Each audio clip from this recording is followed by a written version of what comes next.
I'm going to open it up in one minute. I want to ask you one more question, and it's that segue to Georgetown. So when your service concluded as the global ambassador, we were able to recruit you back here to Georgetown, to our O'Neill Institute. And that's a context for you to be continually engaged in the work of global health.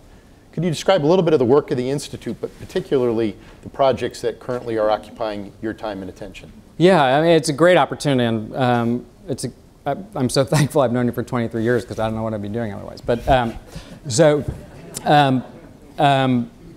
the Institute is really a remarkable place. Actually, the university is really a remarkable place, but it's you know, there's a perception sometimes similar to what I had about government, about cutthroatness in academics. And it's so collegial, and the students are so remarkable. This institute's a beautiful thing because it's really a bridge between academics, the academic world, and a reach into the world. It really is the contemplative in action that the Jesuit motto really is all about, or one of the, not the Jesuit motto, but an offshoot of the Jesuit motto, or academic side of it. So it really is that transition, that reach from academics into the world, and at least from the policy perspective, and that's really what law is in many ways. So we're trying to do that. We're trying to use that as an academic base to reach into some of the areas I had worked in. And of course, there are great faculty members who have been doing this in other areas, but we're particularly focused on global health and pieces of global health that I was involved in. So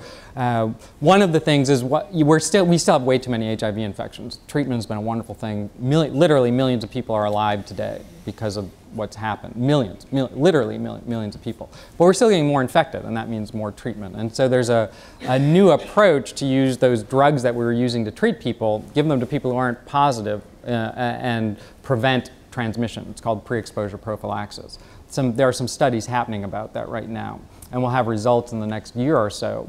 And one of the projects we've done is we've partnered with Imperial College in London, funded by the Gates Foundation, to basically begin a global preparation for that. So if the studies show it's effective, we want to be ready to implement it as rapidly as we can. So we're working with heads of state and ministers of health around the world, people who implement programs, regulators, all the different aspects of what it would take to go from trials saying it's effective to rapid implementation and save as many lives as we can, as quickly as we can. So that's a really fascinating project and one that we're very excited about. The other big one is working with two of the countries we'd worked with before, is to try to say HIV/AIDS is important, and it's still the leading cause of death in Africa, but people are dying from a lot of other stuff, maternal and child health, malaria, other things. And we have a very fragmented approach, as we do in this country, where you have an AIDS program next to a maternal health program. That doesn't make a lot of sense. It's very inefficient, and people don't behave that way. A pregnant woman can die from HIV or malaria or die in delivery.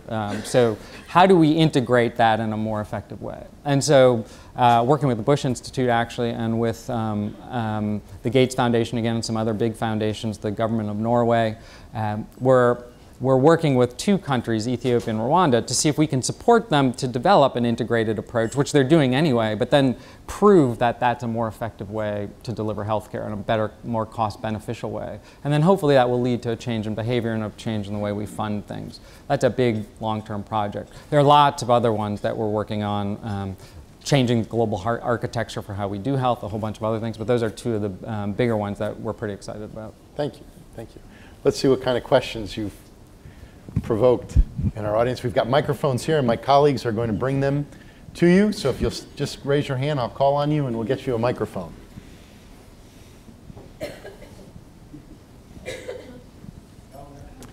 Right here, Jim O'Neill. See somebody over here? Thank you. I enjoyed your commentary, and embedded in that were multiple issues. But I'd like to ask you to focus on a single one. Like you, I have experience in Africa, and we have some, I work at another university, and we have some collaborations in Kenya. And I go there each year. And what I've seen in that work is that we need more money and more outreach, because people live in villages and all of that you've seen.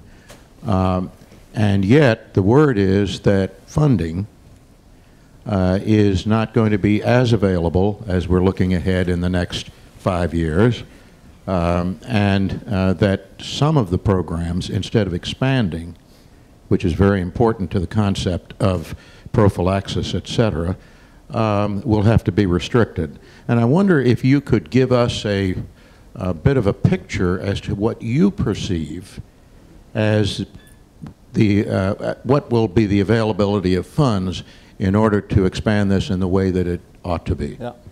Where do you go in Kenya? Is it AMPATH? Is it University of Indiana? I go primarily to Naivasha, but also to Kenyatta, University of Nairobi, Kenyatta National Medical Center. Yeah, great.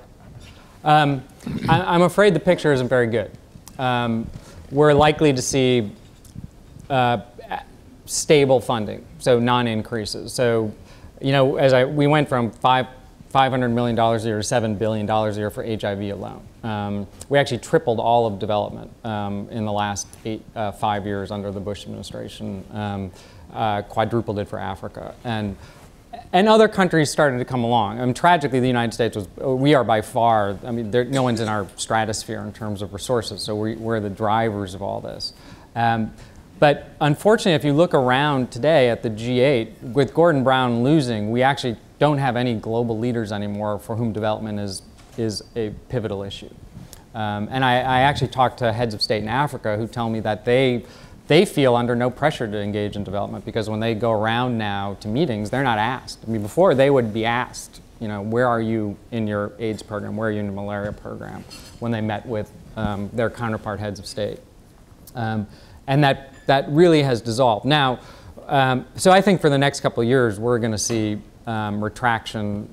Stable funding would be a good thing. We'll have some bump ups, but probably not a lot. The project we're working on is somewhat related to that. People are using the global financial picture as the reason for the kind of slowing in the, I don't actually buy that. I don't think that's the fundamental reason. It's certainly contributing, but I think it's being used as the excuse. One of the things we've seen is these massive increases to save so many lives are also exposing a lot of the inefficiencies in the system and the duplication in the system. And I think there's a lot of discomfort with those inefficiencies. And so what we're trying to do is show that you can make it efficient and make justifications for why those resources should increase. But unfortunately, the humanitarian argument is pretty much, we've reached our limit. We're going to have to do more than just say people are dying. And, you know, it's understandable. You're sending a congressional member home right now to say, I'm increasing money in Africa, but I'm firing 50,000 teachers in this state is not an easy sell. But we do make these arguments and do make the sell. And I think being engaged in the world isn't, just like Georgetown being engaged in these issues is part of who we are. The United States being involved in these issues is part of who we are. I mean, we believe that we are part of a global community. Generosity and compassion, I believe, is a deep part of the character of this country. And we have to be engaged, and we have to find a way to do all of these things. And there are ways to do all these things. So that's the focus of this project, to show how we can, in fact, do all these things to save more lives with less money because of that financial situation.